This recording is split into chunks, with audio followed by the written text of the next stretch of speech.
Yes, hello, good morning everyone. Once again, I'm Annabelle Hippolyta Medel Fraud, independent distributor of Unified Product and Services. Our step-by-step tutorial for today is where to find our reports o yung resibo ng binayaran nating mga bills payment sa ating B3. So sa mga hindi pa po alam, ito po ang pupuntahan natin. Of course, ang ginamit ko po, diba, sa pag-open ng B3 is Chrome. So punta lang ako sa aking Chrome. Then, ito po yung makikita natin, di ba, sa ating system.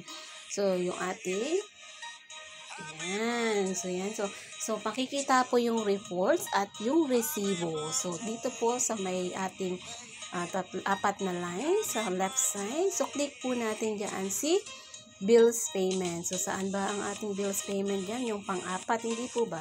From there po, hanapin po natin yan. Nakikita nyo po yan, may pay bills at transaction logs.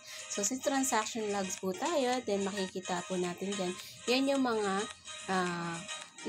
game transaction natin. So, yung recent na gusto mong makita.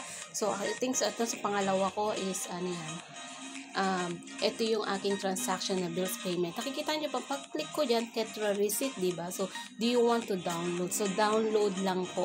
So, ito na po, mada-download na po yan sa ating cellphone.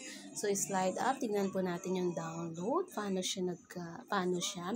So, then, hintayin natin. Okay, hintayin po natin yung download. So, wow. So, nakita nyo po sa download receipt. Then, click ko po yung na-download sa ating cellphone. So, ito, depende sa cellphone nyo po kung meron pang enough space.